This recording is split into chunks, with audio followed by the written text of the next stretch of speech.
ఆయన పరిశుద్ధ సన్నిధానంలో చేరి ఆరాధించడానికి వచ్చిన ప్రియులందరూ హృదయపూర్వక వందనాలు తెలియజేసుకుంటున్నాం. ఆరాధన సహాయకరంగా దైవ గ్రంథంలో నుండి దానియేలు గ్రంథము 10వ అధ్యాయము 5వ వచనం నుండి 9వ వచనం వరకు మనం మార్చి చదువుకుందాం. దానియేలు గ్రంథము 10వ అధ్యాయము 5వ వచనం నుండి 9 వరకు మనం మార్చి చదువుకుందాం.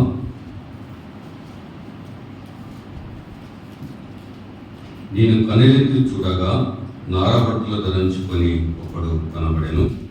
అతడు నడుమున మేలిమి బంగారు నడకట్టి పట్టుకుని ఉండెను.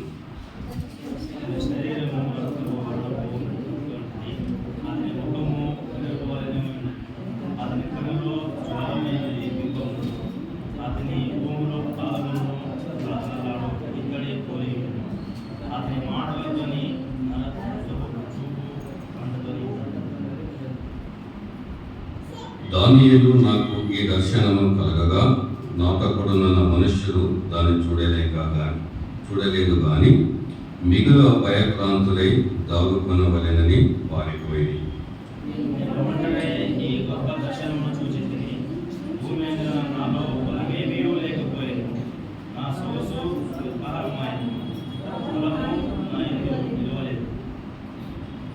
నేను అతని మాటలు విని నేను నేలకు సాష్టాంగపడి గాఢ నిద్ర పొందిన వాడనై తిని.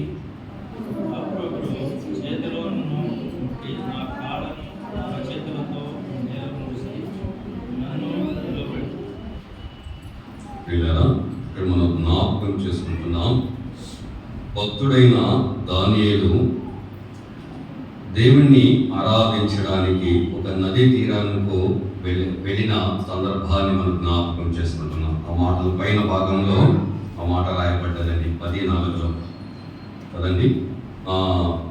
దేవుణ్ణి ధ్యానించడానికి, దేవుణ్ణి ఆరాధించడానికి ఆయన ఒంటరిగా ఒక నదీ తీరానికి వెళ్ళి ఆ ప్రభువుని పైన కనులెత్తి చూస్తుంటూ ఆయన ఎలా ఉన్నాడు అనే ఒక దర్శనాన్ని ఆయన కనబడినట్టు కూడా మనం జ్ఞాపకం చేసుకోబోతుంటున్నాం.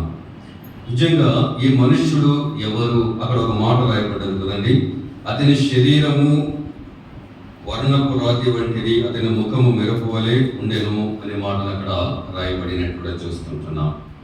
అయితే దానియేలు చూసిన ఈ దర్శనం ఎవరిది అని ఒకసారి మనం ఆలోచన చేసినట్టయితే కదండి, అదే ప్రకటన గ్రంథంలో 19వ అధ్యాయము 7వ వచనంలో మనం జ్ఞాపకం చేసుకున్నట్లయితే ఎవరిని చూశాడు అనే విషయాన్ని మనం జ్ఞాపకం చేసుకున్నట్లయితే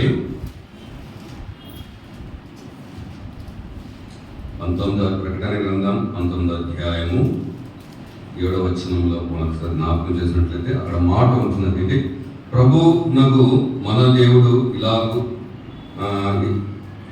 ఏలుచున్నాడు, ఆయన స్తుతించుడి. ప్రభువునగు మన దేవుడు అనగా ప్రభు అయిన దేవుడిని అక్కడ దానియేలు చూసినట్టు ప్రభువునగు మన దేవుడు అనే విషయాన్ని అక్కడ రాయబడినట్టు కూడా చూస్తున్నాం. మరొకసారి ఆయన ఎవరు అని ఒకసారి ఆలోచన చేసినట్లయితే, ఆయన ముఖకాంతిని చూసిన వారు ఎవరు అని ఒకసారి ఆలోచన చేసినట్లయితే అదే ప్రకటన గ్రంథం 2వ అధ్యాయము 18వ వచనంలో చూస్తుంటున్నాం. అక్కడ ఏమని రాయబడ్డదంటే ఆయన దేవుని కుమారుడు అనే విషయం అక్కడ రాయబడినట్టు కూడా చూస్తుంటున్నాం. అలాగనే అదే ప్రకటన గ్రంథం 1వ అధ్యాయం 13వ వచనంలో ఆయన ఏమని రాయబడ్డంటే ఆయన మనుష్య కుమారుడు అనే విషయం అక్కడ రాయబడినట్టు మనం జ్ఞాపకం చేసుకుంటున్నాం. అయితే ఆ ప్రభు అయిన ఆ మనుష్య కుమారుడు, దేవకుమారుడు, ప్రభువుగా ఆ దేవాది దేవుడిని దర్శించడానికి, ఆరాధించడానికి దానియేలు వచ్చినట్టు కూడా చూస్తుంటున్నాం. అయితే దానియేలు ఏ మాటలైతే రాశాడో, ఆయన ఏ మాటలైతే చూశాడో ఆ మాటలు అక్కడ రాశాడు. అయితే సేమ్ అదే మాటలను ప్రకటన గ్రంథంలో 1వ అధ్యాయం 13వ వచనంలో నుండి 17 వరకు అదే మాటలనే భక్తుడైన యోహాను గారు రాస్తున్నట్టు కూడా చూస్తున్నామండి. భక్తుడైన యోహాను రాస్తున్నట్టు అదే మాటలనే అక్కడ రాయబడినట్టు కూడా మనకు కనబడుతుంటున్నాయి. అయితే ఆయన ఎలా ఉన్నాడు, ఆయన ఎంత సొగసువంతుడు అనే విషయాన్ని ఇక్కడ రాయబడినట్టు మనకు కనబడుతున్నారు కదండి.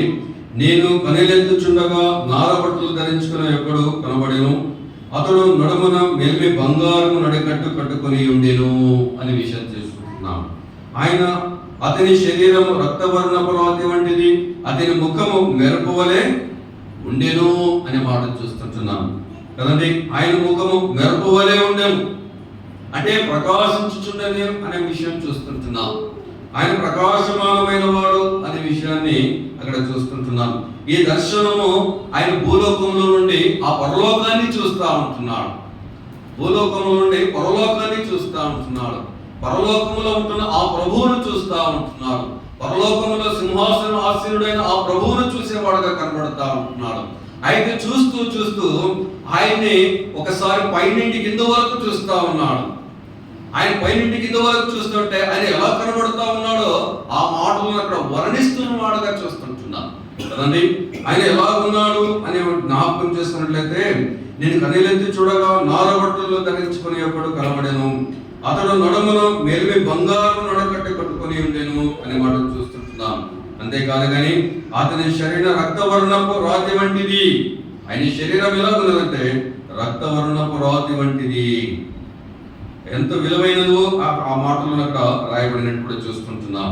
అతని ముఖము మెరుపు వలె ఉండెను, అతని కన్నులు జ్వాలల వలె దీపము వలన అతని భుజములు పాదములు కళకళలాడు ఇత్తడి పోలి ఉండెను. ఆయన మాటలు ధ్వని నరసపు కంటు ధ్వని వలె ఉండెను. నిజంగా ఆయన మాటలు ఎలా ఉన్నాయి, ఆయన శరీరం ఎలా ఉన్నది, ఆయన భుజములు ఎలా ఉన్నాయి, ఆయన ఎలా మెరిసిపోతున్నాడో విషయాన్ని అక్కడ రాస్తా ఉన్నాడు. ఎప్పుడైతే దానియేలు ప్రభువును చూస్తా ఉన్నాడో, ప్రభువును దర్శిస్తా ఉంటున్నాడు, ప్రభువును చూస్తుండగా అక్కడ కింద భాగంలో మనకు జ్ఞాపకం చేసుకున్నట్లయితే 7లో దానియేలు నాకు ఈ దర్శనము కలగగా నాతో కూడా ఉన్న మనుషులు దాన్ని చూడలేదు గాని మిగుల భయభ్రాంతులే దాగుకొనవలెనని పారిపోయి.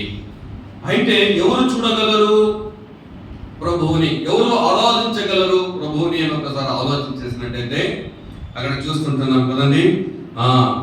అక్కడ నాగరుకున్న మనుషులు దాన్ని చూడలేదు కానీ మిగిలిన భయక్రాంతులు దాన్ని వాళ్ళని పారిపోయి చూస్తుంటున్నాం.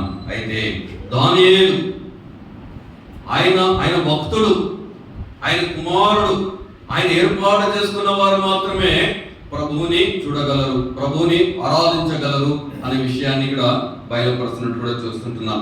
ఎప్పుడైతే ఆ ప్రభువును చూస్తూ ఉన్నాడో, ఆ ప్రభువును ఘనపరుస్తూ ఉంటున్నాడో, ఆ మహిమను చూస్తూ ఉంటున్నాడో, కింద భాగాలు జ్ఞాపకం నేను ఒంటరిని గొప్ప దర్శనము చూచినందున నాలో బలమేమీ లేకపోయేను.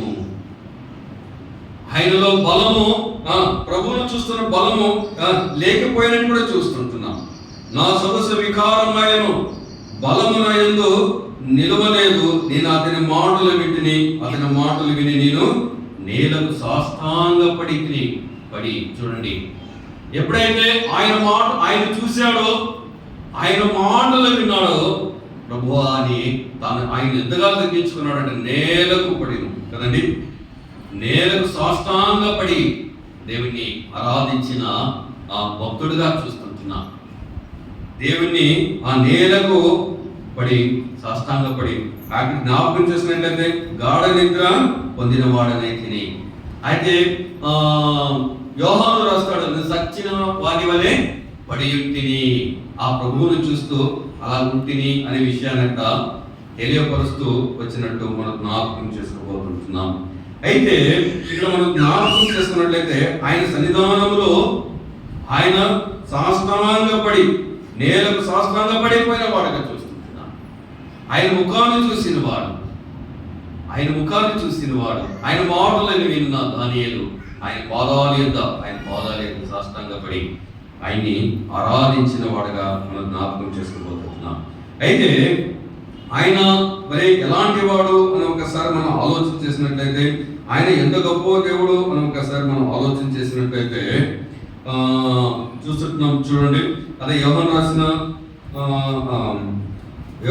ప్రకటన గ్రంథము 1వ అధ్యాయము 18వ వచనంలో మనం ఒకసారి జ్ఞాపకం చేసుకున్నట్లయితే, నేను మొదటి వాడును కడపటి వాడును, సజీవుడును మృతుడనైతిని గాని ఇదిగో యుగయుగములు సజీవుడనై ఉన్నాను, మరియు మరణమయ్య పాతాళ లోకము యొక్కయు తాళపు చెవులు నా స్వాధీనములో ఉన్నవి అనే మాట చూస్తుంటున్నాను. ఆయన ఎలాంటి వాడు అంటే, నేను మొదటి వాడును, ఆయన మొదటిగా ఉన్నవాడు అని తెలియజేస్తుంటున్నాడు. అంతేకాదు కానీ నేను కడపటి వాడును అని తెలియజేస్తుంటున్నాడు. అలాగే కాదు కానీ ఆయన జీవించుచున్నవాడు అని తెలియజేస్తా ఉంటున్నాడు. ఆయన జీవించుచున్నవాడు, ఆయన జీవాధిపతి అయిన దేవుడు అని తెలియజేస్తూ ఉంటున్నాడు. ఆ మృతుడనైతిని కానీ ఇదిగో యుగములు సజీవుడనై ఉన్నాను. మనం ఆరాధించే దేవుడు సజీవమైన దేవుడు, ఆయన యుగములో ఉన్నవాడు, ఆయన మొదటివాడు, ఆయన కడపటివాడు అయిన దేవుడుగా చూస్తుంటున్నాం. అయితే ఆ ప్రభు ఆ దర్శనం చూస్తున్నప్పుడు ఆయన పరలోకములో ఉన్నాడు. దానియేలు దర్శనం చూస్తున్నప్పుడు ఆయన పరలోకములో ఉన్నాడు. యోహాను దర్శనం చూస్తున్నప్పుడు ఆయన పరలోకములో ఉన్నవాడు. అయితే ఎన్నిక లేని వారు మట్టివారం దుమ్ముదోడుతో సమానంగా ఉన్నవారు, అయోగ్యులము నిష్ప్రయోజకమైన మనల్ని ఆ ప్రభు ఆ పరలోకము నుండి మనల్ని చూసిన వాడగా చూస్తుంటున్నాం. అగ్నిగుండానికి పాత్రమైన మనల్ని ఆ ప్రభువు చూసిన వాడగా చూస్తుంటున్నాం. అయితే ఆ ప్రభు మనల్ని ఆయన కనులో మనం చూసినట్టు కూడా చూస్తుంటున్నాం. అయితే ఆయన ఆ ప్రభు ఆ పరలోకము నుండి ఆయన దిగి వచ్చిన వాడగా చూస్తుంటున్నాం.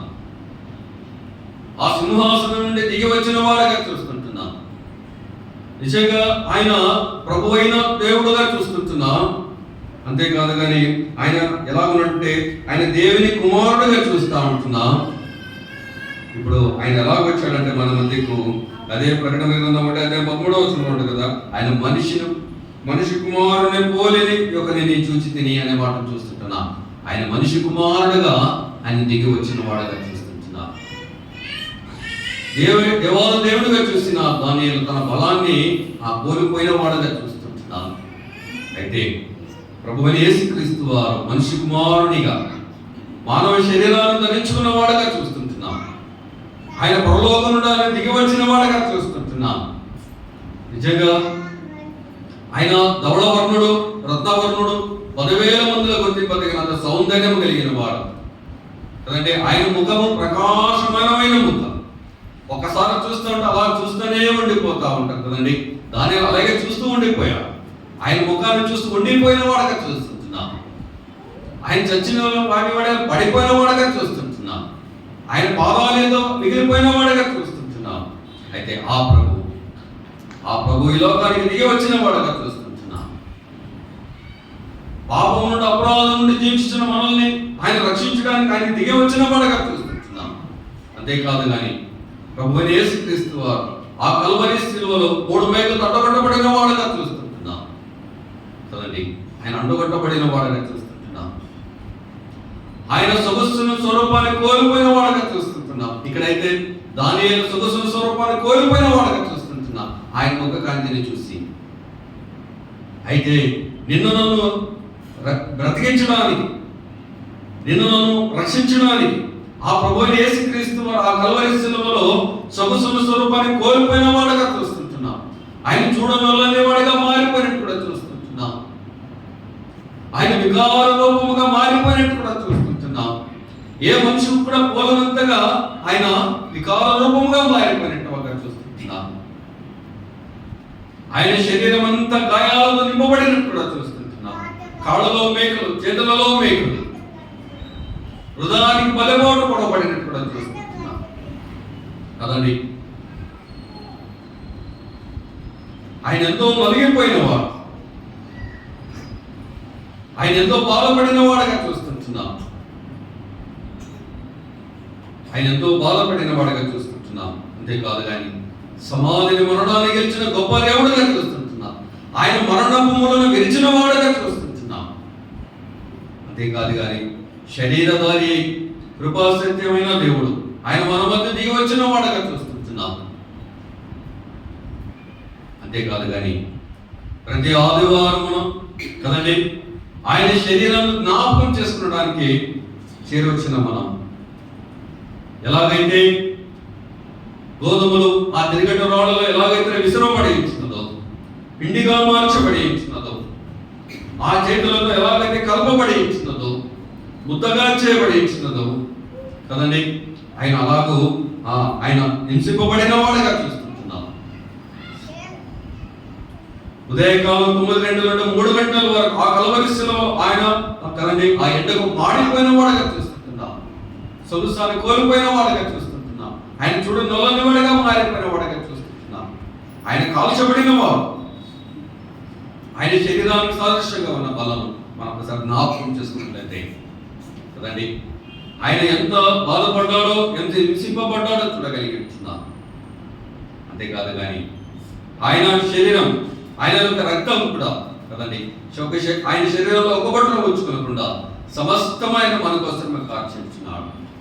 ఆయన కార్చిన అమూల్యమైన, నిర్దోషమైన, నిష్కళంకమైన, పావనమైన రక్తంతో మన పాపములన్నిటిని ఆయన కడిగిన వాడు, మన దోషములన్నిటిని ఆయన కడిగిన వాడు, ఆయన నివారణ చేసిన వాడుగా కనబడతా ఉంటున్నాడు. ఆయన ఎవరు అంటే ఆయన సజీవమైన దేవుడు, ఆయన సజీవమైన దేవుడు కదండి. అదే మాటను 1:18 రాసినట్టు, నేను మొదటి వాడను కడపటి వాడను జీవించువాడను మృతుడనైతిని గాని ఇదిగో యుగ యుగములు సజీవునై ఉన్నాను. సజీవునైన దేవుణ్ణి ఉదయకాలమందు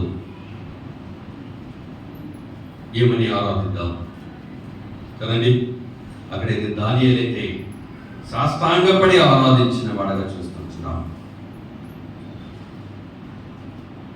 యోహానైతే ఆయన సన్నిధానంలో సాష్టాంగపడి ఆరాధించిన వాడిగా కనబడతా ఉంటున్నాడు. మనమైతే ఆయన ఆత్మతోనూ సత్యముతోనూ ఆరాధించి ఆయన ఘనపరిచి మహిమపరచుదుముగాక.